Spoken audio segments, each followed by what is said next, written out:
নমস্কার বন্ধুরা, আমার চ্যানেলে আপনাদের স্বাগত জানাই। আজকে আমি আপনাদের বানিয়ে দেখাবো চিকেন তন্দুরি। প্রথমে আমি চিকেনের লেগ নিয়ে নিয়েছিলাম। এবার চিকেনটাকে ভালো করে ধুয়ে রেখে দিয়েছি। এবার ছুরিটা দিয়ে আমি চিড়ে নিচ্ছি চিকেনটাকে, যাতে মশলাটা ভালো করে ঢোকে।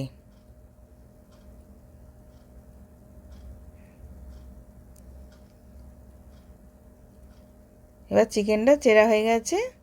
আমি দুটো চিকেনের লেগ পিস নিয়েছিলাম, ওটাও আমি চিড়ে নিয়েছি। এবার ওর মধ্যে আমি আধখানা লেবুর রস চিপে দিলাম, স্বাদ মতো নুন দিলাম, আদা পেস্ট, রসুন পেস্ট, কাঁচা লঙ্কা পেস্ট দিয়ে ভালো করে মাখিয়ে নেব, যাতে মশলাটা ঢুকে যায়। ওরম করে ভালো করে মাখিয়ে নেব।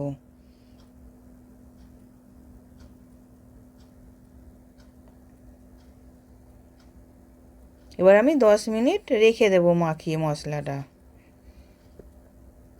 আর এদিকে আমি গ্যাসের মধ্যে একটা কড়া বসিয়েছিলাম, 1 চামচ ঘি দিলাম। ঘিটা গরম হয়ে গেছে, 1 চামচ বেসন দিলাম, দিয়ে বেসনটা ভেজে নেব। গ্যাসটা কমিয়ে ভাজবো, নালে বেসনটা পুড়ে যাবে। ওর মধ্যে কাশ্মীরি লঙ্কা গুঁড়ো দিলাম, দিয়ে ভালো করে নেড়ে নিয়েছি। এবার ওটাকে আমি নাবিয়ে রেখে দিলাম। এবার একটা জায়গার মধ্যে সর্ষের তেল আর কাশ্মীরি লঙ্কা গুঁড়ো দিলাম, দিয়ে ভালো করে মিশিয়ে নিচ্ছি।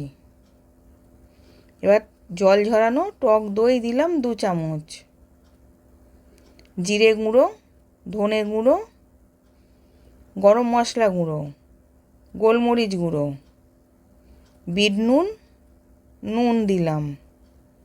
আর বেসনটার কাশ্মীরি লঙ্কা গুঁড়োটাকে, যেটাকে আমি ভেজে রেখেছিলাম, ওটাকে দিয়ে দিলাম, দিয়ে ওটা ভালো করে মিশিয়ে নিচ্ছি।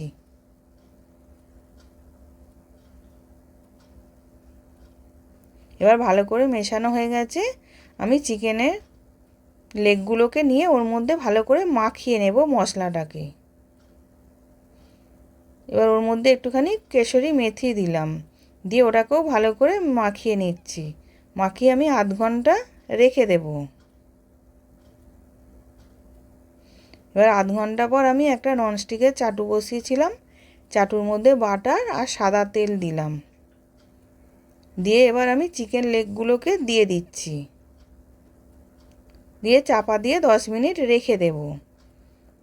এবার এক পিঠটা হয়ে গেছে, আবার এক পিঠটা আমি উল্টে দিলাম, দিয়ে ওই বাটারটা যেটা কড়ার মধ্যে আছে, ওই চাটুটার মধ্যে ওই বাটারটা আমি ব্রাশে করে চিকেনের গায়ে দিয়ে দিচ্ছি, যাতে সফট হয়।